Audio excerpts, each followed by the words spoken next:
This was the London borough of Hackney this evening. Youths clashing with the police, attacking squad cars and shop fronts. This is the third night of such scenes in the capital. In Tottenham, the flashpoint on Saturday night, they've barely recovered.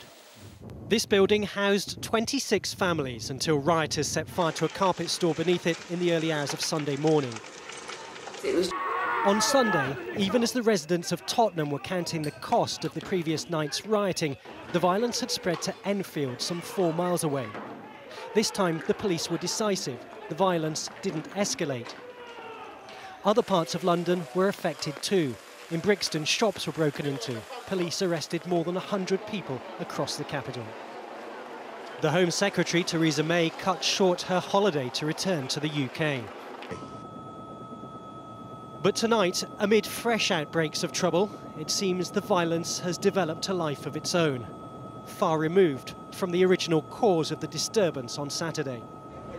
Even before nightfall they began, the violence striking in its daylight brazenness.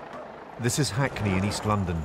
Already it was clear that the police, for all the efforts of those on the ground, were not equal to the task that lay ahead. The escalation was rapid, alarming, and in many places terrifying. In Croydon, a couple of hoses from overwhelmed fire tenders were no match for the rapacious advance of the flames. In the west, chaos descended on leafy Ealing. It brought sudden terror to settled suburban lives. People within minutes in genuinely mortal fear. They broke a window and started to... In Clapham, hundreds of youths smashed shop windows and looted. These pictures show how young many of them are, some barely out of childhood, and how much they seem to be enjoying it. They also show a breathtaking sense of impunity. There is nothing there to stop them. Handsworth in Birmingham last night. Unrest like this hasn't been seen for 30 years. Of the city. It went on and on. Looters making off with whatever they wanted. A few people felt the police were to blame. They've got no respect for us. Other cities have also felt the force of the unrest. This was the picture in Bristol, and this in Liverpool. Public order warning. Will all members of the public please disperse now or force may be used. This was Clapham in South London, one of the worst affected areas. At this point, the police were out in force.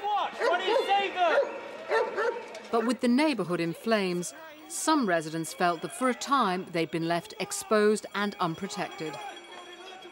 It's absolutely bad. They were used to push people back in an area where the vandals were out in force. The Met do have plastic bullets, but they're seen as a measure of last resort. For the lawbreakers, there was this message today from the man at the top of Scotland Yard. This is not just... Some are asking whether it's time to think about using water cannon, up to now seen only on the streets of Northern Ireland. Other options which have been talked about include curfews and bringing in the army. No to them all, say ministers.